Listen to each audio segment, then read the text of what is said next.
welcome to Behind the Boundary. We are here with Stephen Harris, ICC Umpire. He's on the reserve panel. He's done a few games in his life. I think, if I'm not mistaken, probably over more than 100 matches. So he's got a fair idea of how to umpire and what to look out for. But we're not here to talk about his credentials at the moment. We'll get that afterwards. So, Stephen, welcome. Thank you, Han. Thank you very much. And thank you for inviting me to do this. It was really good. Thank you. Beautiful. Thanks. Thanks, man. Yeah, so our idea is just to get a better idea of what umpires actually do behind the scenes. And I've just got a few random questions which I would like to start off with. Random questions. There's a few random ones, yeah. But just quickly, why umpiring? Why did you decide on umpiring, or when? When did you decide, okay, this is mine. This is my game. This is what I'm going to do. Man, yeah, I played a lot of cricket. I never played any first-class cricket, but I played academy cricket. I got as high as playing Premier League cricket back home in Port Elizabeth. And I went to the academy, and yeah, I enjoyed my cricket. And then, you know, you grow up in life, your job becomes more important. And I was working at a school where I was teaching at the time, and they came up with a new job position there for a head of sport for the school. And one of the things was I had to coach the first team cricket. So there went my playing days on a Saturday. Most games were on a Saturday, and the other leagues were played on a Sunday. So I thought, I love cricket so much, stay involved by coaching, maybe get involved in umpiring. There'll always be a game to stand on a Saturday. Yeah, that's true. And that was my thought behind that. So yeah, and that's how slowly but surely I got into it. A friend of mine, Clive Joubert, back in the day, he was on the panel, and he convinced me, if you're not playing as much, there'll always be cricket on a Sunday to stand. And that's where it all started. Just I'm not going to ask how many years ago that was. I think that's a little bit too personal. Yeah. So, what does an umpire take with him, not onto the field, like with him to a game? Because I have a massive kit bag that goes with me. What is in yours? Give me 3 things that you can't go without.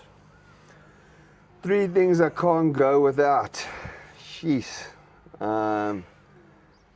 Well, I'm a very meticulous guy when it comes to packing that bag. So to ensure my umpire's box is in there, I have a plastic box that has my clicker in, my pens, my highlighters for when I'm TV umpire, my scissors, my ball gauge. So that box definitely I can't go without. That is a must. The second thing in that box is actually my clicker. I've got a very special clicker, and we can go into that if you'd like. But that for me is something personal. I hold it close, and I cherish that thing. And I think the other, can't go without your sunglasses and your hat, mate. So my hat box is the other most important thing you try not leave behind. Otherwise, we have a bit of a sun problem out there. Yeah. Well, you can ask any umpire's wife or husband or whatever.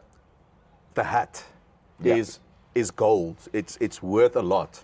It's worth a lot in that household, and I'm sure it has caused a lot of friction between couples. The hat and the sunglasses are very, very important. Yeah, let's just look at the clicker, because I've got 2 clickers in my bag, and mine is. I would like to share my story. The one that I'm using currently was given to me by a guy that umpired in 1964. So it's quite an old clicker. You can see it's a yellowish color, because most clickers now are white or the orangey ones or whatever. It was given to me by a guy who umpired 2 test matches in Bloemfontein in 1964. So at this point, he passed away a few years ago, but when he was still with us, he had Alzheimer's. And the only thing that he can recall is the test matches that he umpired. So when I had a conversation with him, he was quite lucid for 10 or 15 minutes, whatever time we spent together. That's quite special to me. So I'm trying to live out his I would say his dream, which is quite nice to me as well. And yeah, your story about the clicker? No, so I always used to have one of those, the plastic white clicker that you're talking about. I broke plenty of those. So I used that all the way until I did my first class debut. I actually stood with Carl Herter in my first class debut, border against Natal. And my wife's grandfather, I never got to meet him, unfortunately, but he was an umpire. And I actually brought the clicker along. And it's engraved on the back, his name, and the year 1978. And my father-in-law gave it to me, and he said to me, one day when you make it, maybe use it. And I thought, yeah, make it? What do you call make it? And so I always used the plastic clicker until my first class game.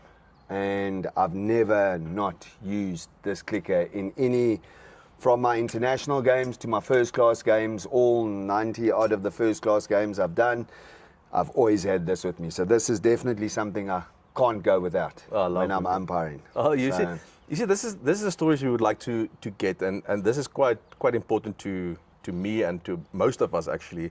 But yeah, then your favorite stadium or the stadium with the best vibe? Yeah, I really, everyone's gonna go, yeah, it's because you're from there, but Port Elizabeth is amazing. One of my favorite stadiums is Cape Town. I enjoy it. The mountain, the brewery in the background, the train coming through. Really, the setting is stunning. I walk onto that field and I cherish that moment every single time. But if I must go back to be home, and I think something that really changed that is the SA20.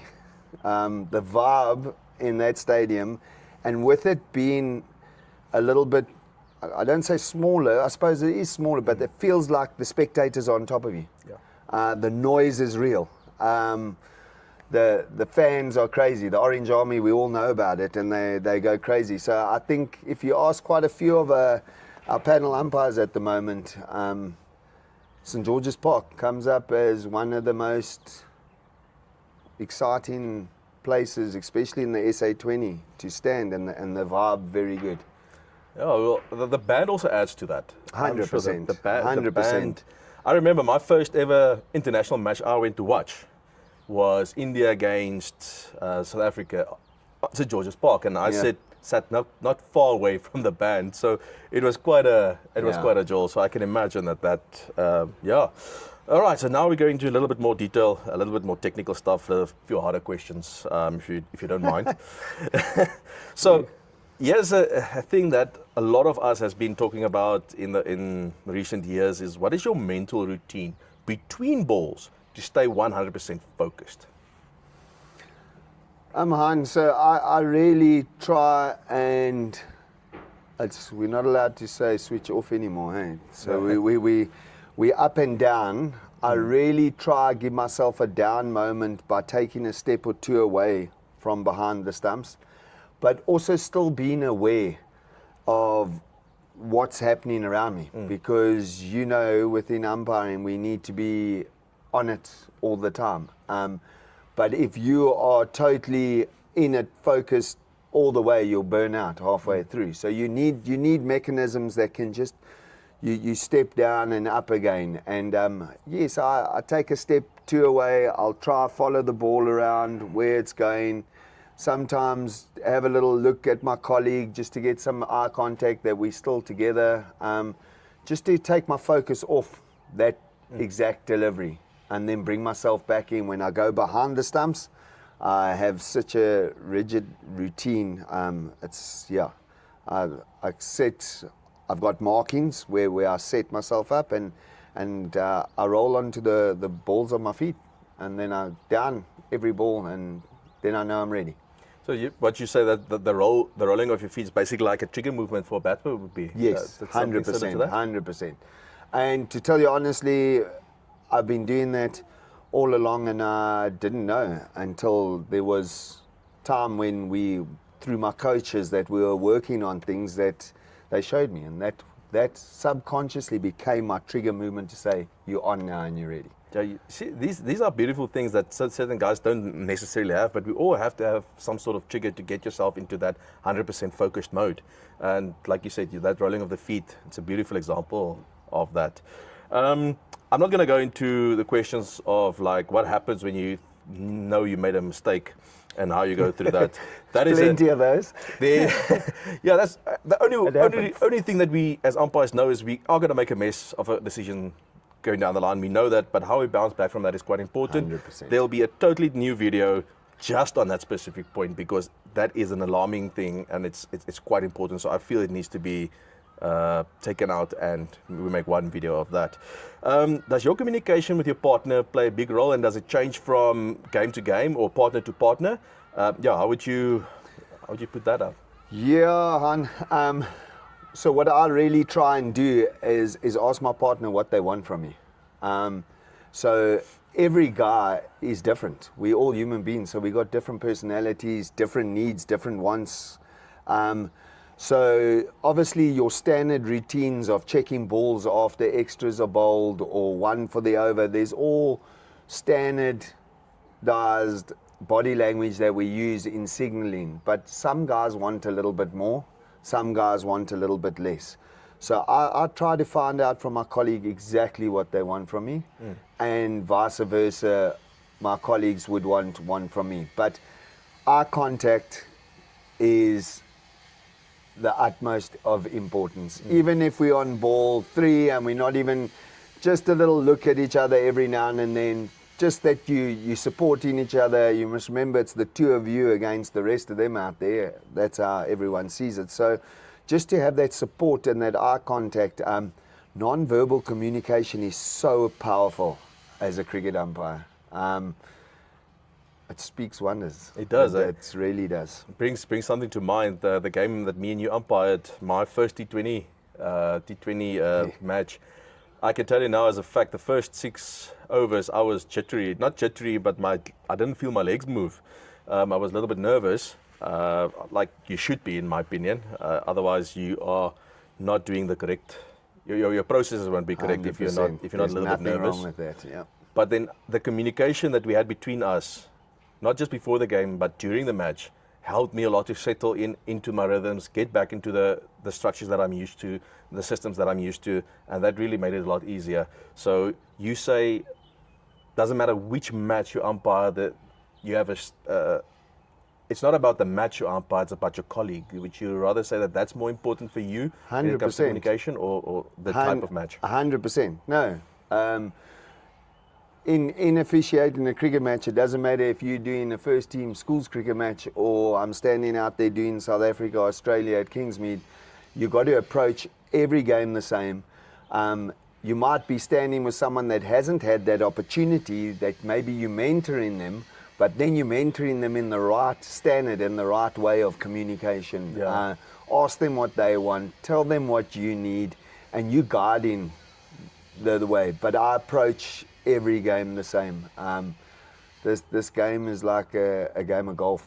One day you're going to shoot 10 under and the next day you're going to shoot 10 over. Yeah, you're going to go a season. You can go season or 2 and you'll have a great season, and you need 3-4 games that can break you in no time. So stay grounded and approach each game the same is very important. Yeah, it's quite humbling. So that's important. Yeah. So then we go into a little bit something different. If you could change one law in cricket, what would it be and why? Okay. Maybe we can simplify the LBW law a little bit more.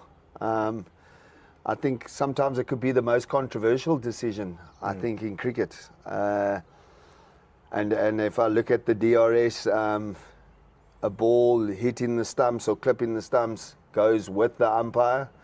Obviously, I am all for that, because if I've given it not out and it's clipping and it goes with me, it's fine. But if a ball's hitting the stumps, it's hitting the stumps, as the law says. So maybe they could look at that, give a change to, if the ball's hitting the stumps, it's hitting the stumps, if it's half or not.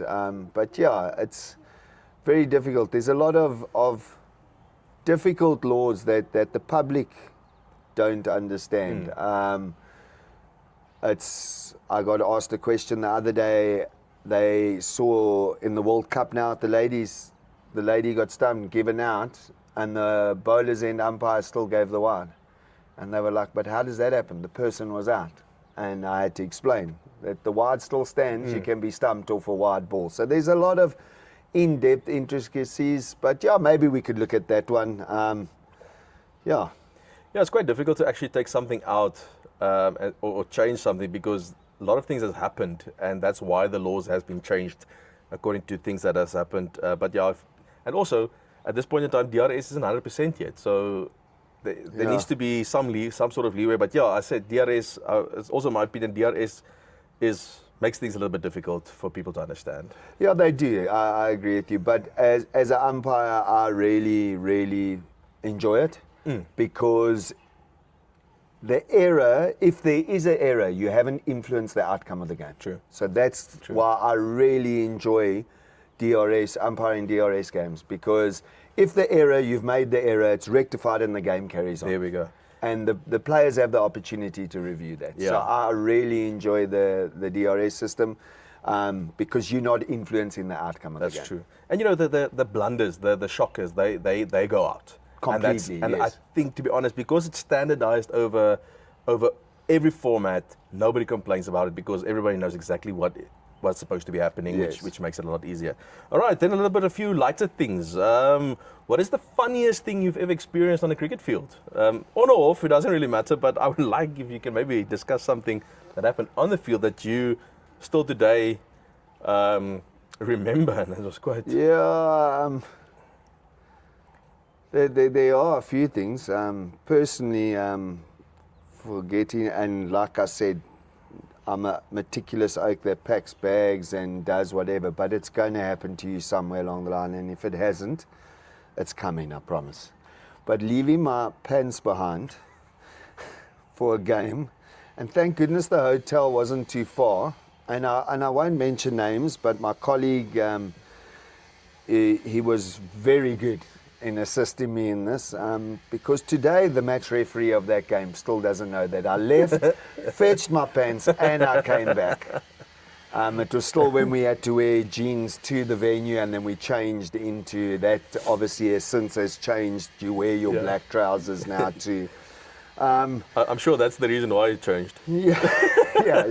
I was the cause. You hear a lot of nice things out there. There's some good humorous chirps on this exact field. Actually, there was a guy playing his debut for the Dolphins, and I'm not going to go into names, and they were playing the Knights, and the Knights batter had played, I don't know how many international games, but had been beaten 2 or 3 times, and this guy's in his debut, he's 18, 19, and he started just chirping left, right and centre at the international cricketer, and for his sake, the guy just stopped the bowler in the run-up and asked one of the players and just said, how many internationals has this guy played?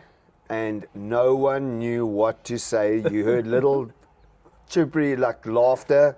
Guys all of a sudden were doing push-ups on the ground or stretching, facing the other way. So, yeah, he hadn't earned his stripes and he wanted to chirp a Protea. But since then, that player actually did become a Protea, so well done to him. So he obviously had it in. But yeah, you hear amazing chirps. I'm all for a chirp. I mean, I was that type of cricketer. So I enjoy a chirp every now and then. You get the so stupid ones, but sometimes they're still funny, and you're allowed to go. But that's my take on it. Yeah, look, a good chirp is part of cricket, right? As long as it just doesn't go over. Or go below the belt, then I think that is good for the game. And then we all have that one match which you'll forever remember, that one match where you, most likely when you sit down with your grandkids or great-grandkids or whatever, you're going to sit down and have a conversation about that one game. Do you have that? Do you have one of those games? Or are you still waiting for yours? You know, I actually do have a great memory and a game that I will remember very fondly. My T20 international debuts were in Africa, in Rwanda. So I had done 6 or 7 of those games before I had done a South Africa versus Australia. And that was quite special because my wife and kids were there, my 2 girls, and my brother. 2 of my brothers came with one of my best mates from school. So it became into a massive thing, and they all flew to Durban. And so that game, it felt like I could take on the world because I knew I had that support in the crowd. It was amazing. Yeah, and that was my first like tier 1 game, and fortunately I had I thought I had a nice game. I had 2 reviews and both went my way, and but you sit back and you reflect on that because it's a blur in the moment. Massive Kingsmead Stadium, packed, Australia, South Africa, you can't ask for more. So at the moment, that is my memory. We did the whole series there actually for the T20s, but that first game up where my family, my wife and my 2 daughters were there, and my brothers, and that was very special, and I felt I was all right in the game. Came out unscathed. Yeah, you see that, special when you have your family, because they've also gone through a lot with you through the process. Yeah. Because becoming an umpire is not a 2-year, it's not a 2-year event, right? It takes a lifetime basically to get to a certain point, and it's very nice to have them with you so that they can share in your niceness, if you can call it like that, and this special event. So yeah, I think you're blessed in that sense to have them there, and it really does make it special. And then actually getting most things right. I'm just checking the DRS calls that you made. Were they just clipping? Just clipping. You see. No. All right. Thanks, Stephen, for being here. Thanks for taking the time. It's beautiful to have a conversation with people regarding the back end of not just umpiring but cricket in general, to understand the other part, because we only see what we see on TV, and to see the other part, it makes it really nice and relatable, I think. So yeah, that's it from us from Beyond the Boundary. Please subscribe and share this as much as you can, because we really want to reach as many people as we possibly can. So yeah, please just subscribe and share. Thank you very much.